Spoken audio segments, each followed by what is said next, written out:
The break is presented by Browning Trail Cameras. You've got to see this. Closed captioning is brought to you by Bison Coolers. Where's he at? Wait 1 second. He's right in the middle. Yep. Facing the left. Yep. Head down. Yep. Gonna take it. Wait.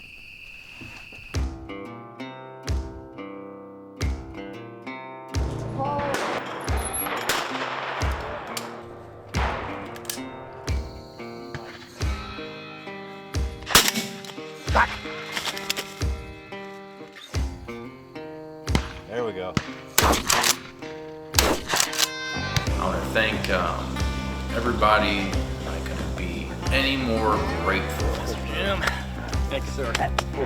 Yes, sir. Oh my God. You're a man of many talents. I don't know about that, but we get by pretty good. I'd like to thank the Kneestedt Foundation first and foremost, and all the sponsors that make that happen, all the donors for the Kneestedt Foundation, and make these hunts possible for veterans like myself, you know. What's up, everybody? Derek Dernberger here. It is good to be back with you for another season of The Break. I'm excited about what's in store for this season, so let's get right to it. And as usual, we're kicking off this season of The Break with the Kneestedt Foundation doing good things for veterans. The Kneestedt Foundation is a 501c3 nonprofit organization serving United States Armed Forces veterans and active duty members, founded by Army Special Operations veteran James Kniestedt. The Kneestedt Foundation was established in appreciation of those who have committed their lives to the service of our country and our communities by providing exceptional hunting experiences for those currently serving and veterans of the United States Armed Forces. To do these things, it obviously takes money. Of course, anyone can make tax-deductible donations at kneestedt.org, but there are many ways that the Kneestedt Foundation raises money for events for our country's heroes. One is through the purchase of Gravik Ranch barbecue sauce and rubs. The sauce and rubs are excellent, and 100% of all proceeds generated goes towards Kneestedt Foundation events. The biggest fundraiser of the year is the Sporting Clay Shoot at Top Gun Sportsman's Club in Lonedale, Missouri. Shooters travel from near and far to test their shooting skills on the Top Gun range. Woo! Welcome to the crazy train. Whoa.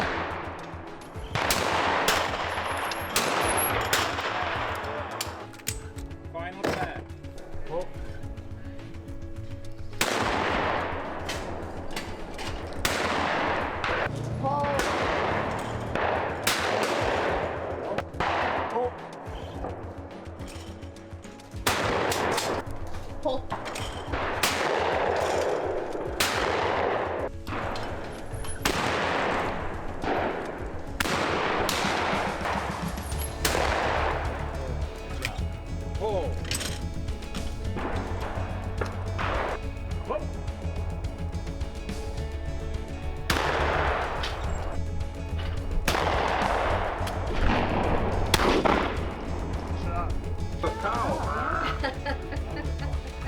Do you like potato salad? What, chicken or pulled No, pork? do you like beef?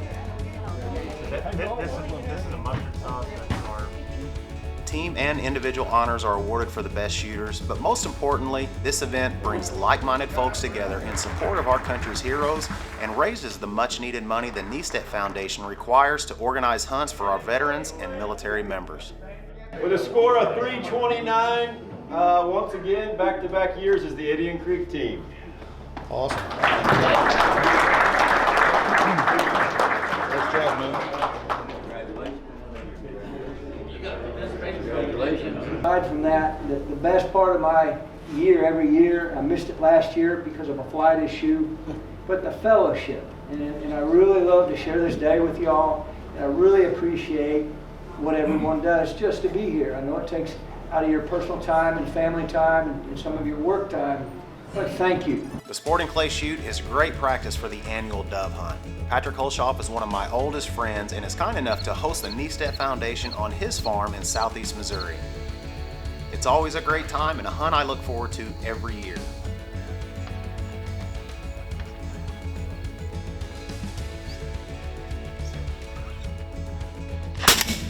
Back.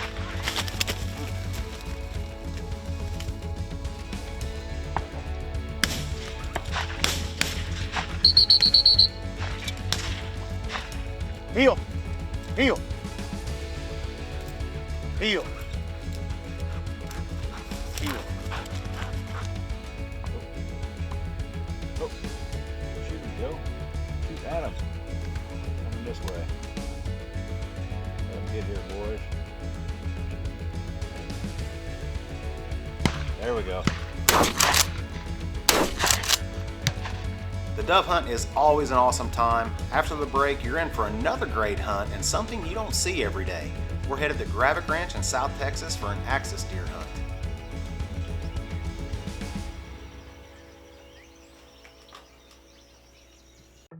This segment is brought to you by ARPS Outdoors.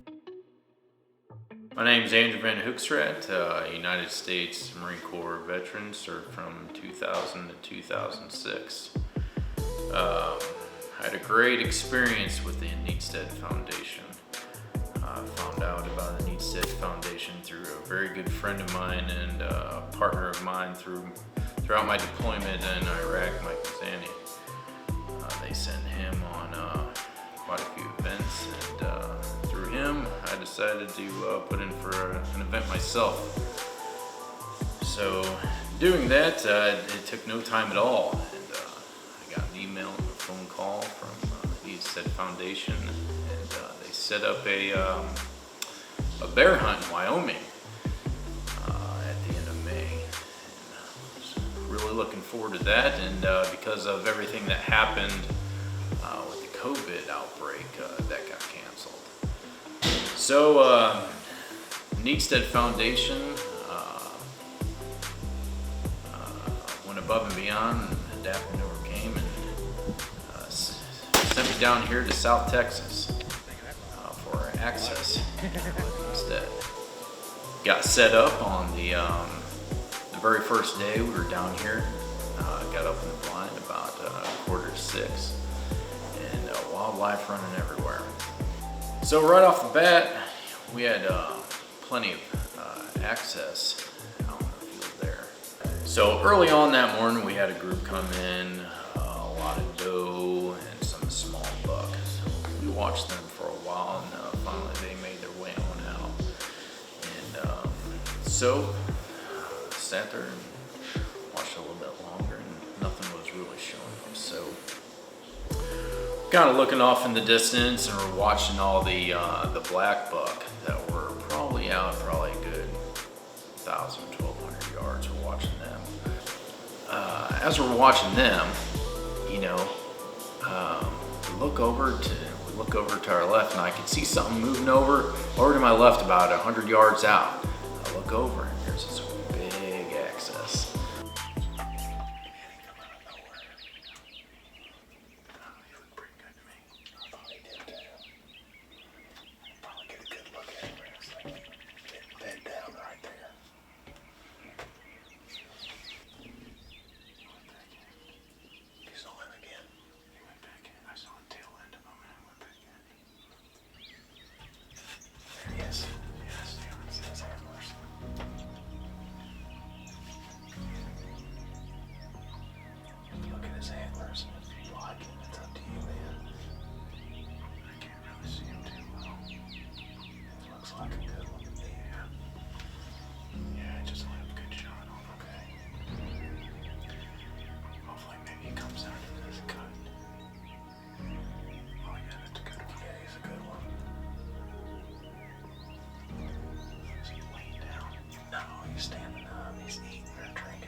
Listen, man, we'll get down there and see him real quick. Jim.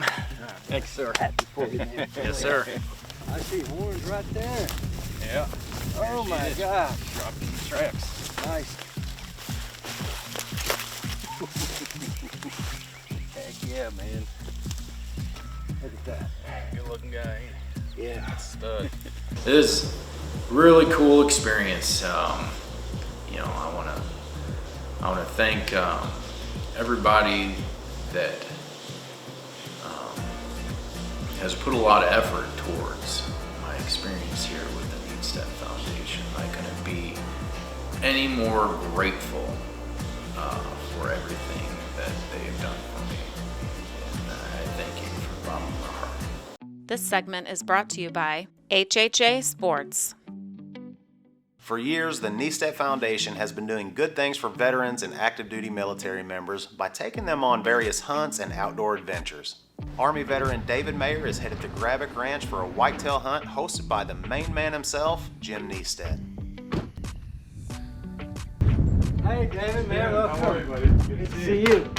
Well, come on in. We're getting ready to eat breakfast. You're a man of many talents. I don't know about that, but we get by pretty good.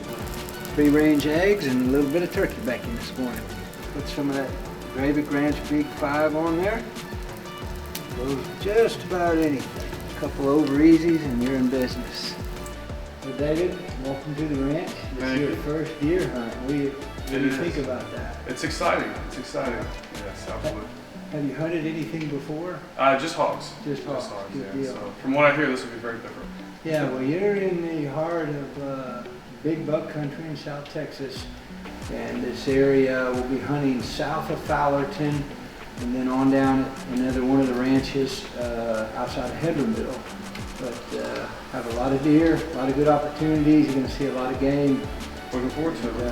We'll go down to the range here in a little bit. We've got a Browning Hell's Canyon 28 nozzle 480 to shoot. Okay. And got you some Browning clothes and looking good already. Thank you, thank you. Good morning, guys. My name is David Mayer, M-A-Y-E-R. I'm a former sergeant in the U.S. Army. It's about 10 years. I'm medically retired now.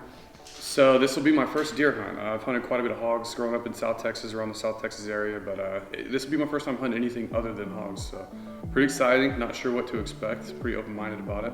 I'm not nervous about squeezing the trigger. I mean, I'm more nervous about missing because there's always that possibility. So, but I've got a good rifle. Mr. Kneestedt over here is going to show me some good shot placement. Again, this is my first time deer hunting, so, but I think we'll make it happen. You take that pepper popper, the second one from the left, just aim dead center mass of that round circle. Okay, so it's 0 to 200, so at 300 it'll be A little low, but it's about an inch maybe. Yeah, it's not even a factor. That nozzle is pretty flat, so. Yeah. Oh yeah. You'll see that real quick. And what you're seeing to the left is the spalt from the bullet. Okay. But you got two bullseyes, one on top of the other in the center of the pepper popper. Okay. Okay, you see them? Where it's shiny? I see him. All right, so let's go. You got one left in the gun, right? Same target? Let's go down to that whitetail. And when you look at an animal and you're hunting, your best bet, David, is to divide the animal into thirds. You got your bottom third, your middle third, and your top third. And so this is going to be short, just shy of 300 yards. So what I want you to try to do for these whitetail, aim at the top of the middle third, okay? Which is just above center mass, okay? And it's going to fall right there into that shoulder, okay? So go ahead and clear the chamber. Let's put another one in and try to manage that recoil really well. It would have been a dead deer, but try to get really good control of that recoil. And part of what's happening, you really should have your left hand anchoring that gun on top of the scope and holding it down. It's not like shooting an AR platform. It's a 28 nozzler. Okay. It's a big boom.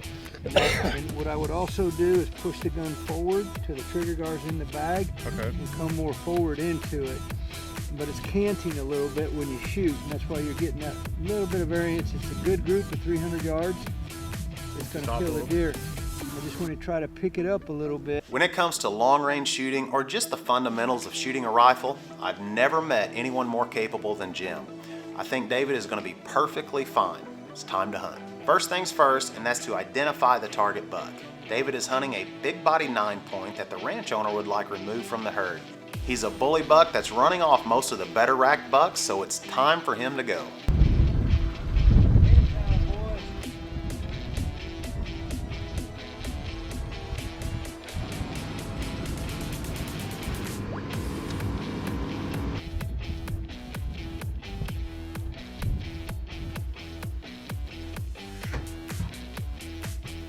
Hopefully, if they all come out, there's going to be 2 big mature bucks in the group, and then we'll decide which of the 2 we're going to shoot, because they're just old and culls now, so let's see what happens.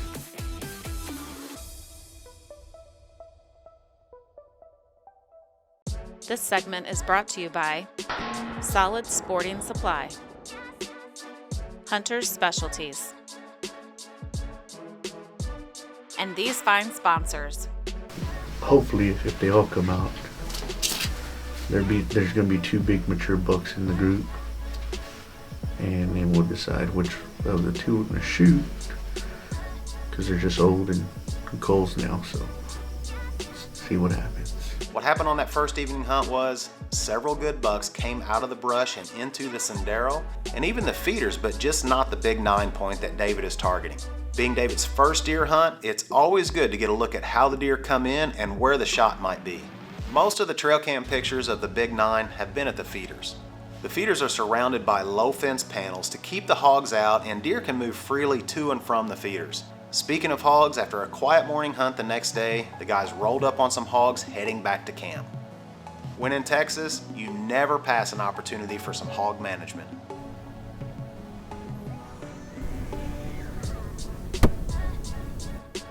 One hog down, but that's not what we're after.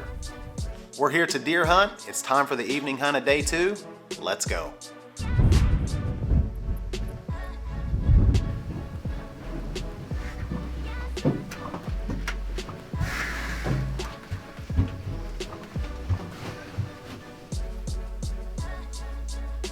Deer are starting to move right away. They're coming out of the brush, coming into the sendero and into the feeders. It's just a matter of time before the big 9 makes his appearance. So we're in the same line for the second night. We've got a bunch of doe in front of us. We've got an 11, and it looks like a couple 10-pointers. We haven't seen the 9 yet. We've got about 15 minutes of daylight left. And if we don't make it happen tonight, we'll be back here first thing in the morning waiting for him.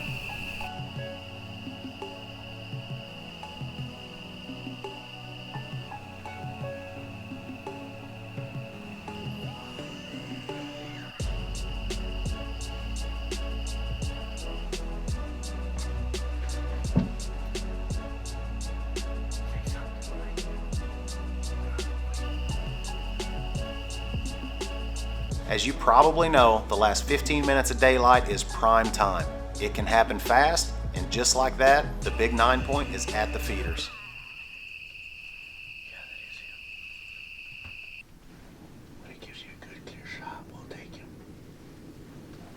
Right in the middle. Yeah, facing the left. Yeah. Head down. Yeah. Gonna take him. Wait. He's facing us with his head down, right? Yes. All right. Walk it right up to the, yeah. There you go.